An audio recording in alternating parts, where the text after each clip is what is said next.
हमारी young generation cigarette और cheers का इस्तेमाल बहुत ज़्यादा करती है और इसको नॉर्मल समझती है कि ठीक है, नॉर्मल है, इसे फ़ायदा हो रहा है, हमें सेक्स में, हमें फोकस में, एंग्जाइटी डिप्रेशन में मदद मिल रहा है। हालांकि ये बीमारियां हैं, इससे कोई आपको फ़ायदा नहीं होता, इसको नुकसान ही नुकसान होता है।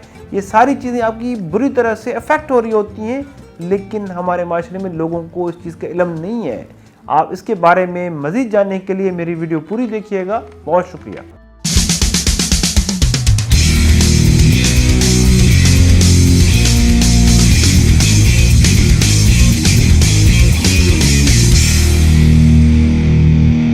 अस्सलाम वालेकुम जी, मेरा नाम डॉक्टर अब्दुल हलीम है। मैं कंसल्टेंट साइकियाट्रिस्ट हूँ। आजकल मैं साइकियर हॉस्पिटल जौहर टाउन और ब्राइट फे क्लिनिक सुल्तान टाउन में प्रैक्टिस करता हूँ।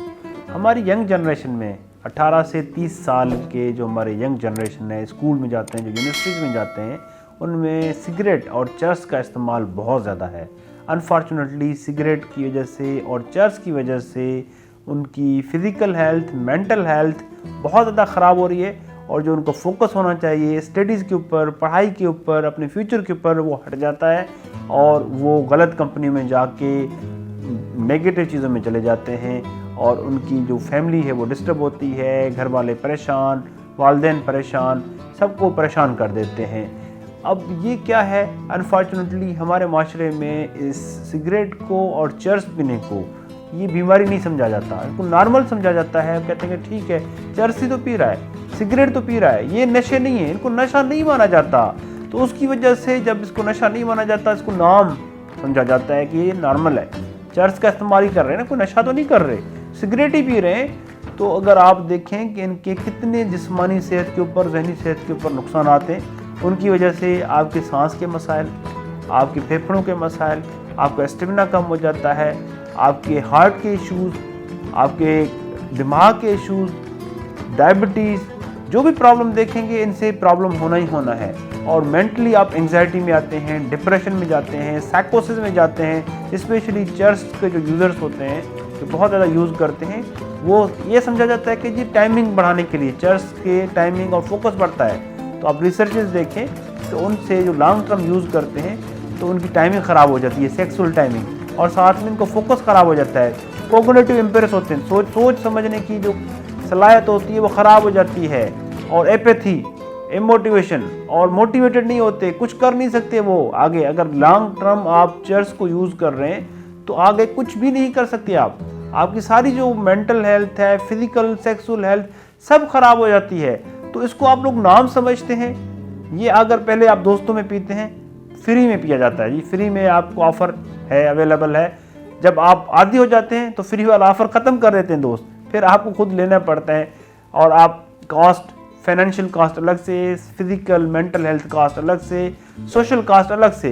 तो वो लोग जो नशे में होते हैं वो आगे कुछ भी नहीं कर सकते, अपनी लाइफ को बेहतर नहीं कर सकते और अपनी जो फ्यूचर है उसके लिए कुछ भी नहीं कर सकते, क्योंकि उनका ये होता है माइंडसेट कि जी नशा आ गया, ख़त्म हो गया, कि दूसरा नशा कहाँ से लेना है। उनकी ये सारी स्ट्रेटजी इसके अराउंड घूमती है कि जी नशा लेना कैसे है और ख़त्म हो गया है, अब इसको कैसे हासिल करें, और इसके बगैर उनसे रहा नहीं जाता, कि वो डिपेंडेंट हो चुके होते हैं। चर्च के लोग डिपेंडेंट हो जाते हैं, उसकी बहुत ज़्यादा डिमांड होती है कि एक दफ़ा जब आपने ले लिया तो वो ख़त्म हो जाए तो उसकी आपकी बॉडी डिमांड करती है, विथड्रॉल सिम्टम्स आते हैं, आपको बेचैनी होती है, क्रेविंग होती है, आपको प्रॉब्लम्स होते हैं। तो उस प्रॉब्लम्स की वजह से आप इसको कंटिन्यूस यूज़ करेंगे। और ये लोग कहते हैं कि जी हमें नशा भी नहीं होता, हम तो वैसे करें, नशा नहीं होता तो छोड़ दें। आप मुझे बताएं क्या फ़ायदा है सिगरेट का और चर्च का, आपकी मेंटल हेल्थ या फिजिकल हेल्थ के ऊपर अगर फ़ायदा है तो पूरी दुनिया पिए, फिर फ़ायदा है नुकसान है। आजकल तो महंगाई इतनी बढ़ गई है कि सिगरेट के स्मोकिंग से जो पीते हैं वो इसी में ही अपने पैसे ज़ाया करते हैं, अपनी पॉकेट की खर्ची है इसमें ज़ाया कर देते हैं। इतने महंगे हो गए सिगरेट्स, और चर्च का नशा भी महंगा हो गया है। सो ट्राई टू अंडरस्टैंड कि इस जो ये चीज़ें हैं ये नॉर्मल नहीं है हमारे माशरे में, ये बीमारियां हैं और इन बीमारियों से बचें। स्पेशली जो स्टूडेंट्स हैं, जो हमारा ऑफिसर तबका है, ये आप इन चीज़ों से बचें। और ये कोई फैशन नहीं है, इससे कोई आपको कॉन्फिडेंस लेवल बिल्ड नहीं होता, बल्कि आपकी जो सेल्फ स्टीम है पुअर है, आपको एंग्जाइटी के इश्यूज़ हैं, इस वजह से आप जो है ये ले रहे हैं। सेल्फ स्टीम को बेहतर करने के लिए एक आप उसको फैशन बना रहे हैं, आप अपना कॉन्फिडेंस इन चीज़ों से अपना इंक्रीज़ करना चाह रहे हैं।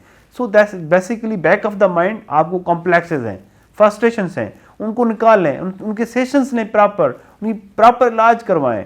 अगर कोई वालिदैन के कोई बच्चे ले रहे हैं, आपके कोई रिश्तेदार ये नशा कर रहे हैं, तो टाइमली इनको देखा जाए और इसका इलाज किया जाए, क्योंकि ये ट्रीटेबल हैं, ये मैनेज हो सकते हैं। ये आप अगर प्रॉपर इलाज करवाएंगे, साइकोलॉजिकल मैनेजमेंट करेंगे इनका, तो ये चीज़ें बच सकती हैं। क्योंकि आपको पता है कि चर्च से साइकोसिस हो जाता है, शक शुबात वाली कैफियत होती है और मेमोरी बिल्कुल आपकी ख़राब हो जाती है और कोई काम करने जैसे आप नहीं रहते। अगर आप रेगुलरली इसको यूज़ कर रहे हैं तो टाइमली इसका इलाज करवाएं। अगर किसी भी इंसान को, किसी भी आपके रिश्तेदार को या फैमिली में कोई ऐसा मसला है तो आप हमसे रब्ता कर सकते हैं।